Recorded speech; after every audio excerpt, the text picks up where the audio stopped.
बिहार में शिक्षक भर्ती की तैयारी करने वाले सभी अभ्यर्थियों का स्वागत करता है द मास्टर, आपका अपना यूट्यूब चैनल। तो भैया, बिहार में किस पद के लिए कितनी सीटें हैं और किस कैटेगरी में कितनी सीटें हैं, इसका नोटिफिकेशन आ चुका है। तो इस वीडियो लेक्चर में हम लोग 1 से 5 में टोटल कितनी सीटें हैं और किस सब्जेक्ट की कितनी सीटें हैं, इस पर हम लोग चर्चा करने वाले हैं। तो चलिए वीडियो लेक्चर को हम लोग फटाफट स्टार्ट करते हैं। पहले देखते हैं, आपको ये पता होना चाहिए कि आपका जो ये फॉर्म भरा जा रहा है, 2 डिपार्टमेंट के लिए भरा जा रहा है। पहला है शिक्षा विभाग और दूसरा है अनुसूचित जाति और जनजाति कल्याण विभाग। तो ये जो अनुसूचित जाति जनजाति कल्याण विभाग है, इसमें ना के बराबर सीटें हैं। हो सकता है आप जिस सब्जेक्ट से फॉर्म भर रहे हो उसमें 2-4 सीटें ही हों, तो इसमें ना के बराबर सीटें हैं। लेकिन अगर इन दोनों डिपार्टमेंट को जोड़ दें तो 87,774 पदों के लिए यह फॉर्म भरा जा रहा है। और अब अगर हम प्राइमरी की बात करें तो प्राइमरी में आपके जो पदों की संख्या है वो 28,026 है। 28,026 पदों के लिए आपको फॉर्म भरना है। और अब बात करते हैं सब्जेक्ट की, तो किस सब्जेक्ट की कितनी सीटें हैं। जैसा कि आपको पता है, प्राइमरी जो है वो 3 प्रकार के सब्जेक्ट में डिवाइड होता है।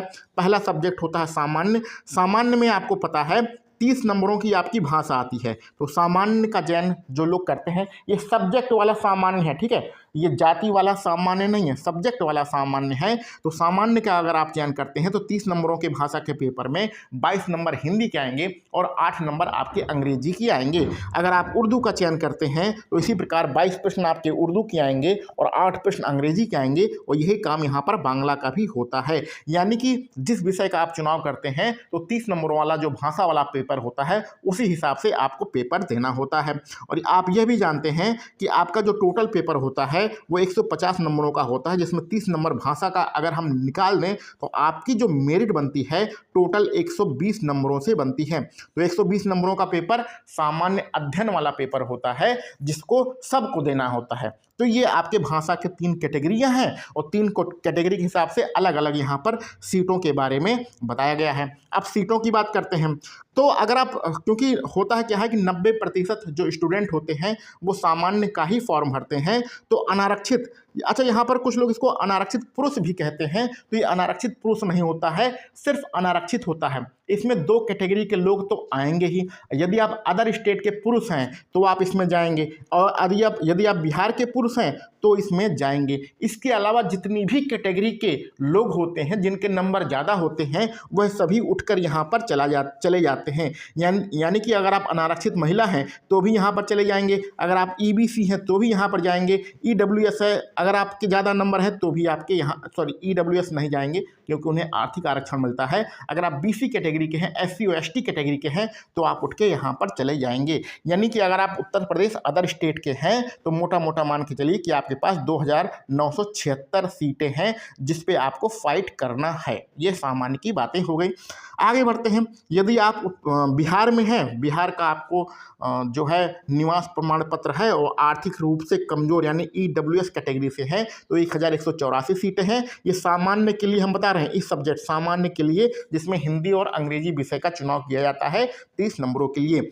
यदि आप अत्यंत पिछड़ा वर्ग यानी ईबीसी कैटेगरी से हैं तो 2,965 सीटें, और पिछड़ा वर्ग के लिए यानी कि बीसी कैटेगरी के लिए 2,136 सीटें हैं। और आपका एससी कैटेगरी के लिए 2,368 और एसटी कैटेगरी के लिए 232 सीटें हैं। इस प्रकार से अगर हम कुल पदों की यहाँ पर संख्या देखें तो जो पुरुषों के यहाँ पद निकल के आते हैं, तो पुरुषों के पद निकल के आते हैं 11,861 पदों पर पुरुषों की भर्ती होने वाली है। लेकिन ये अनारक्षित वाला हमेशा ध्यान रखिएगा कि जिसके नंबर ज़्यादा होंगे तो महिलाएं भी उठकर यहाँ पर चली जाएंगी, ठीक है। तो क्योंकि यहाँ पर मेल नहीं लिखा है, यहाँ पर सिर्फ अनारक्षित लिखा है, ठीक है। अब महिलाओं की सीटों की बात करें, क्योंकि आपको पता है 50, देखो 2 चीज़ें होती हैं बिहार में, 2 प्रकार के आरक्षण लगते हैं। पहला तो पुरुषों का जो प्रतिशत होता है वो 50% होता है जितनी सीटें होती हैं, और महिलाओं का आरक्षण 50% होता है। यानी कि 50% सीटें महिलाओं के लिए आरक्षित हैं। और इस बार तृतीय चरण की शिक्षक भर्ती में जो आरक्षित पद रखे गए हैं इस भर्ती में, वह 75%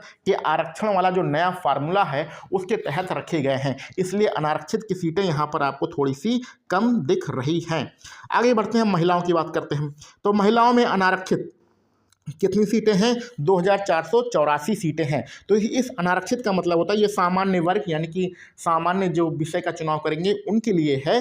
तो अनारक्षित का मतलब होता है यदि आप उत्तर प्रदेश, मध्य प्रदेश या अदर स्टेट की महिला हैं तो आपके पास 2485 सीटें हैं, और अगर आप बिहार की महिला हैं तो भी आपके पास 2485 सीटें हैं। इसी प्रकार बिहार में आप EWS हैं तो 889, अगर आप अत्यंत EBC हैं, महिला हैं तो 2475, अगर आप BC हैं बिहार में तो 1787, और अगर आप अनुसूचित जाति के हैं तो 1977 आपके पास सीटें हैं। अनुसूचित जनजाति की बात करें तो अनुसूचित जनजाति के पास महिलाओं में 201 सीटें हैं। तो महिलाओं के अगर हम कुल पद यहाँ पर लेके चलें तो 9910 पद होते हैं। और इसी प्रकार हमारे जो विकलांग भाई बहन होते हैं उनके लिए भी यहाँ पर सीटें हैं। VI के लिए 213, DD के लिए 202, और OH के लिए 198, MD के लिए 188, और जो स्वतंत्रता संग्राम सेनानी के आश्रित होते हैं उनके लिए भी यहाँ पर 399 सीटें आरक्षित की गई हैं। तो यह सामान्य वर्ग के लिए है। और इसी प्रकार आप यहाँ पर उर्दू का आप अगर देखें, अब उर्दू की बात कर लेते हैं। उर्दू सब्जेक्ट के लिए अनारक्षित में कितना है? 889 सीटें हैं, 79 सीटें हैं। और आपका आर्थिक रूप से कमजोर यानी EWS के लिए 340 हैं, और EBC के लिए 860 हैं, BC के लिए 625 हैं, और SC के लिए 686 हैं, ST के लिए 67 है, और टोटल उर्दू में जो पुरुषों की सीटें हैं वो 3456 सीटें हैं। महिलाओं की बात करें उर्दू में तो महिलाओं में अनारक्षित एक मिनट, अनारक्षित की जो सीटें हैं 886 हैं, और EWS की सीटें हैं महिलाओं में 271। ये उर्दू विषय के लिए बात हो रही है। और अत्यंत पिछड़ा वर्ग यानी कि हमारा EBC की 678, BC की जो सीटें हैं 490, SC सीटें हैं महिलाओं की 537, और अनुसूचित जनजाति यानी ST सीटें हैं 57। टोटल महिलाओं के पद हैं 2719 पद महिलाओं के लिए आरक्षित हैं उर्दू सब्जेक्ट में। इसी प्रकार यहाँ पर दिव्यांगों के लिए भी आप सीटें देख सकते हैं, बहुत ही कम यहाँ पर सीटें दी गई हैं। और यही अगर आप बांग्ला विषय की बात करें तो बांग्ला में सीटें बहुत कम हैं, बांग्ला के भी आप सीटें यहाँ पर देख सकते हैं। तो ये टोटल हमारा सीटों का बंटवारा था। बांग्ला की सीटें ज़्यादा देखने से मतलब है नहीं, क्योंकि बहुत ही ना के बराबर यहाँ पर लोग बांग्ला विषय से फॉर्म भरते हैं। जो पश्चिमी बंगाल में रहते हैं, बिहार का जो बॉर्डर है वहाँ उसके आसपास वाले जो लोग हैं वो बांग्ला से ही ज़्यादा भरते हैं, बाकी बांग्ला विषय के जानकार तो बहुत ही कम होंगे।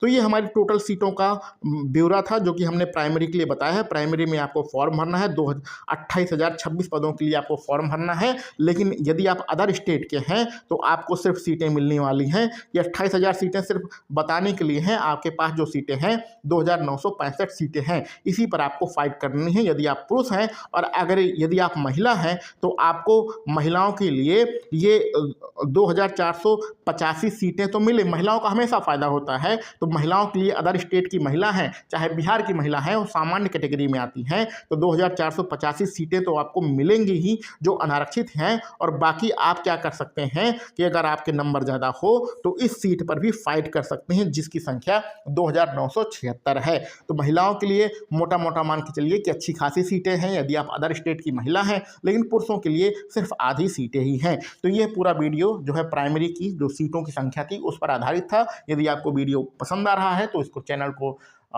वीडियो को लाइक करिए, शेयर करिए, सब्सक्राइब करिए यूट्यूब चैनल को और हमारा सपोर्ट करिए। चलिए मिलते हैं अगले वीडियो लेक्चर में। आप सभी लोगों को वीडियो देखने के लिए बहुत बहुत धन्यवाद।